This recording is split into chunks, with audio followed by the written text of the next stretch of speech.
This video is sponsored by Squarespace.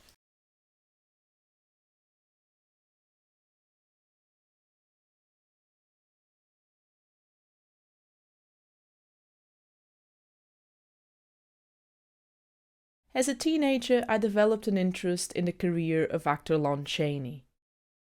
He worked for many years of the silent era, playing any role people casted him in, portraying and capturing the essence of the most innocent man to the most barbaric one. A talent that led him to be known as the man with 1,000 faces. And this is how, many years later, I began to see the work and the person of Elliott Erwitt. He captured anything the world threw at him.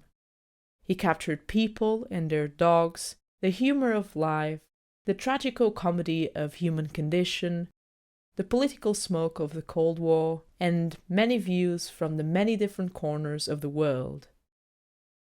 Elliott Erwitt is one of those that saw us human beings for who we are, captured our essence, and in spite of this, he never ceased to be marveled by our existence, our humanity. And in capturing the very many shapes and people of this world, Elliott Erwitt became the photographer of life.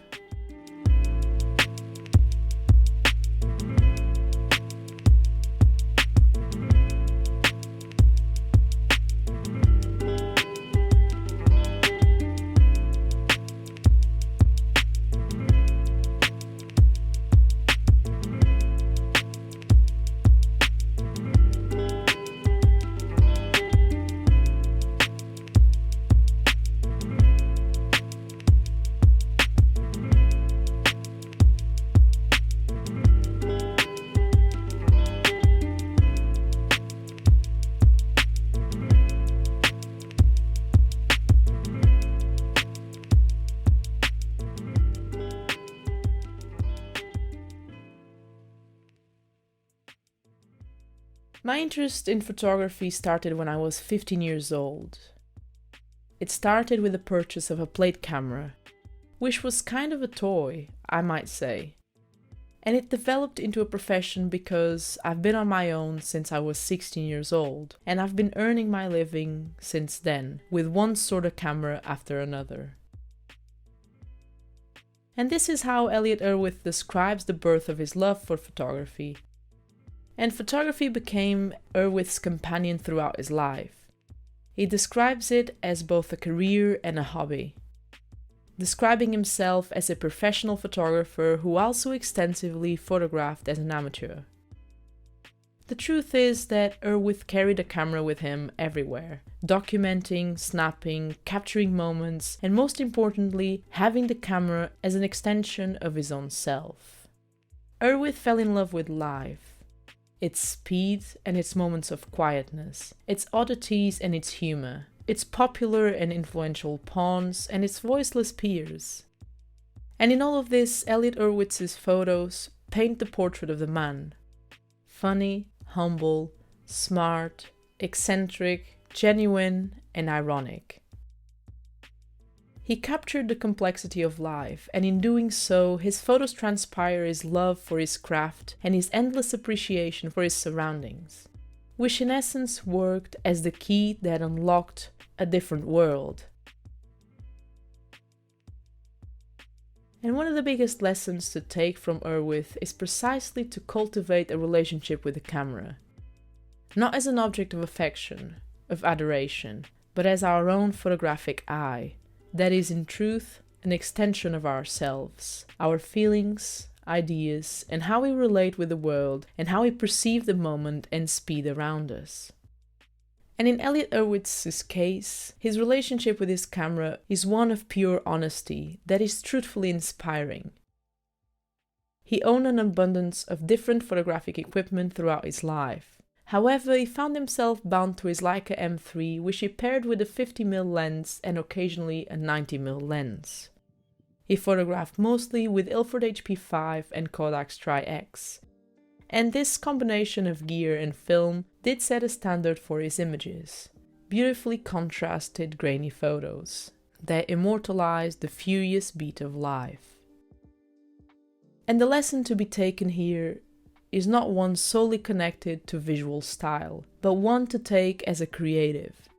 To grow such a connection with your tool or tools in such a way that you can use them with your eyes shut. A connection that makes you so comfortable that puts behind the fear of making mistakes and the anxiety of photographing the unknown. Elliott Erwitt's family, originally from Russia, moved to the United States when Elliott was 10 in 1939, right before the breakout of World War II. And it was in the land of opportunity that Erwitt began learning his trades, photography and filmmaking, partially by taking classes at the New School for Social Sciences in New York City and the Los Angeles City College.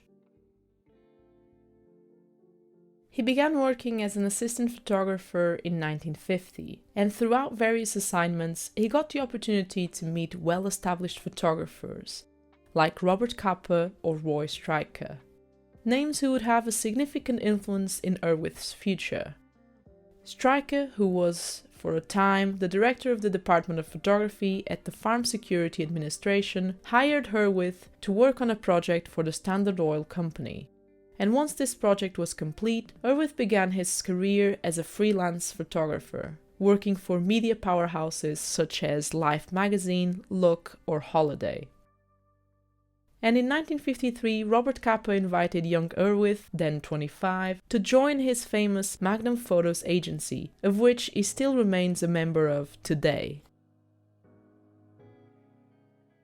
In 1932, Henri Cartier-Bresson photographed a moment in time at the Saint-Lazare station in Paris, and this photograph moved Erwitt. It was, as he described, a sort of revelation, since he realized how much the world had to offer.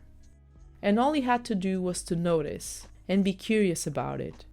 And so this attitude, paired with the many opportunities Erwitt had to travel around the world whilst working for Magnum, turned his photography into something rather unique. He photographed everything and everyone, from Richard Nixon in the famous kitchen debate, to Fidel Castro and Che Guevara, whilst also drawing portraits of nations then misrepresented at the eyes of capitalism. He photographed places that made him happy, like beaches and cities all around the world, such as Rome, Paris, London, New York City, or Tokyo. And he photographed famous people and their affairs.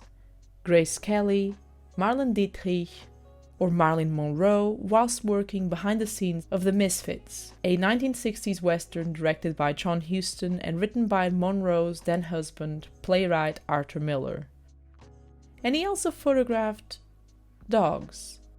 And when asked why, he said, "I photographed a lot of dogs because I like dogs. They don't object to being photographed, and they don't ask for prints."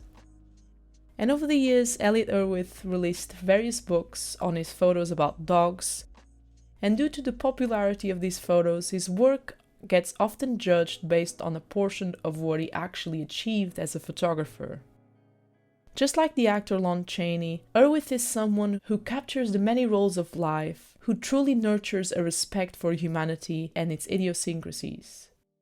In his words, he is serious about not being serious, and applying these to his work, one can easily acknowledge that he has a gift to capture life through his eyes, in such a way that his funny, quirky personality is indeed reflected in his work. And as the old saying goes, life is what we make of it. However, if we bend this saying a little to fit the cause, we can say that life is what we see in it. And in Elliott Erwitt's case, he saw it all. The glamour and the power, the irony, the comedy and the beauty in the unknown. And so, whilst looking at the many faces of this great photographer, one cannot go without pondering on the question, what does it mean to photograph?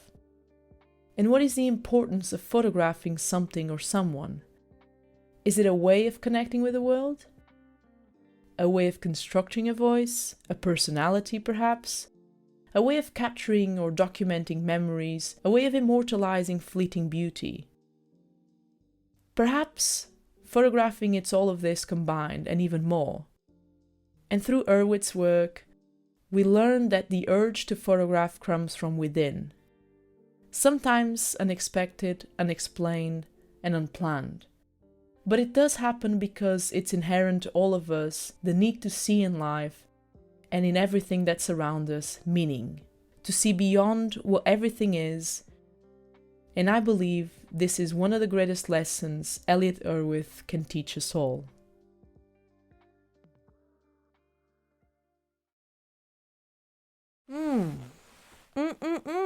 I like this chair. Really nice.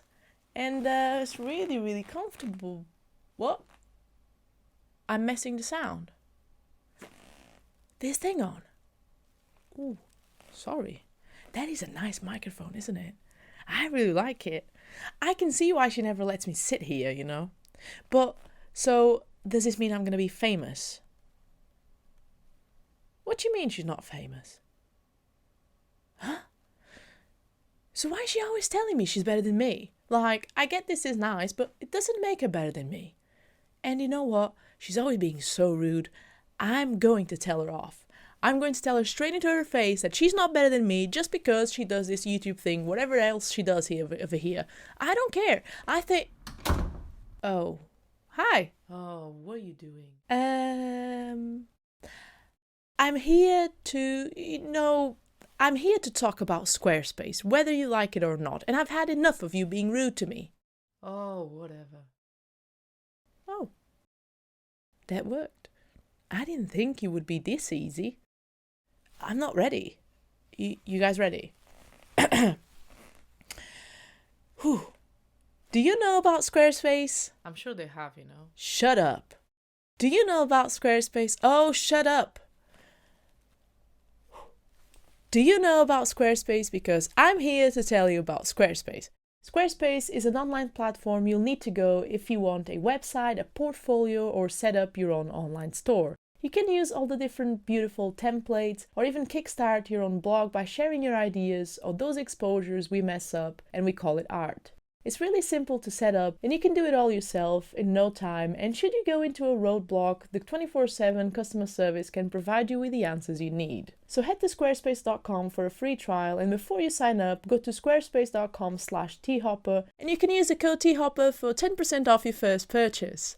And that is what I call a good deal. Right, it's your time to go. Do you know what? I've had enough of you being rude to me. I'm really sorry about her behavior, and cut this thing off because I don't want to do it anymore. Cut it off. I need to do what? And thank you so much for watching. Thank you to Squarespace for sponsoring this video. My links will be down below if you'd like to check out my work and all the misadventures I do with photography and other mediums. And yeah. I guess that this video has been very insightful, very much concentrating on the lessons we can take from someone else's work, not just visually speaking, but also like from a professional or a more creative level. And yeah, I guess that Elliott Erwitt definitely has a lot to teach us. I'll leave links down below to more information about him, to books as well. And yeah, I'll see you around for another video very soon, so stay safe, keep shooting film. Peace.